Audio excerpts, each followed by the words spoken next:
Hello everyone, this is doctor Waqas Barvi. Heels में cracks आने के रीज़न और इसे ठीक करने के लिए होम रेमेडी मेडिकेटेड टिप आपसे शेयर करूंगा। ये मेडिकेटेड टिप आपके हील्स के क्रैक्स की प्रॉब्लम को सॉल्व करने के साथ साथ आपकी हील्स को नरमो मुलायम ब्राइट स्मूथ पिंक बना के आपके हील्स के हुस्न को चार चांद लगा देगी। काफी हेल्पफुल वीडियो होगी, वीडियो को लास्ट तक देखिएगा। हील्स में क्रैक्स आने की बहुत सारी रीजंस हैं। वजन में इजाफा, मोटापा, anaemic patient, diabetes patient, dehydration वाले पेशेंट, विंटर सीजन में पानी का इस्तेमाल कम करना, खुश्क ड्राई जगह पे ज्यादा देर काम करना, नंगे पाँव चलना, अपने फुट्स के मॉइस्चर लेवल को बरकरार न रखना, अपने फुट्स की सफाई का ठीक तरह से ख्याल न रखना, हार्ड सोल वाले शूज या स्लीपर्स का इस्तेमाल करना, हील्स का किसी बैक्टीरियल या फंगल इन्फेक्शन का शिकार हो जाना। चलते हैं टिप की जानिब। सबसे पहले किसी होम्योपैथिक स्टोर से आप कैलेंडोला क्यू का मदर टिंचर ले लें।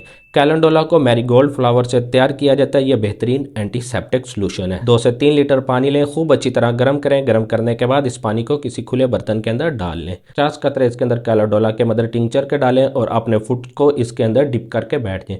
20 मिनट अपने फुट्स को इस गर्म पानी के अंदर डिप रहने दें ताकि आपकी हील्स की स्किन थोड़ी सी नरम हो जाए, ढीली पड़ जाए। 20 मिनट के बाद अपनी हील्स को किसी फुट स्क्रबर से अच्छी तरह साफ करें। मैल को चैल को उतारें, जो ऊपर स्किन के खुश्क छिलके हैं उन्हें अच्छी तरह साफ करें। इसके बाद अपनी हील्स को किसी टॉवल या कपड़े या टिश्यू की मदद से अच्छी तरह ड्राई कर लें, खुश्क कर लें। बनाना और मिल्क का पेस्ट बना लें। 2 से 3 अदद केले लें, थोड़ा सा दूध लें, उसके अंदर केलों को बनाना को अच्छी तरह फेंट लें। इस पेस्ट को अपनी हील्स के ऊपर दिन में 3 मरतबा अप्लाई करें, अच्छी तरह लगा के जज्ब कर दें। दिन में 1 मरतबा अपनी हील्स को फुट्स को कैलेंडुला मिला पानी के अंदर डिप करके अच्छी तरह साफ करें और दिन में 3 मरतबा बनाना मिल्क का पेस्ट अपनी हील्स के ऊपर अप्लाई करें। दिनों में ही आपको रिजल्ट नजर आएगा। आपके हील्स के क्रैक्स चंद दिन के अंदर ही ठीक हो जाएंगे। इसके साथ साथ आपकी हील्स खूबसूरत पिंक ब्राइट होना शुरू हो जाएंगी। इसी तरह की इंफॉर्मेटिव वीडियोस देखने के लिए चैनल को सब्सक्राइब करके साथ मौजूद बेल आइकन घंटी के बटन को प्रेस कर लें। वीडियो के नीचे नजर आने वाले लाइक के बटन पर क्लिक करके वीडियो को दीजिए लाइक। कमेंट बॉक्स में मेरे लिए कीजिए एक प्यारा सा कमेंट। इंशाल्लाह अपनी नेक्स्ट वीडियो में मिलेंगे एक न्यू मालूमाती मवाद के साथ। अल्लाह हाफिज।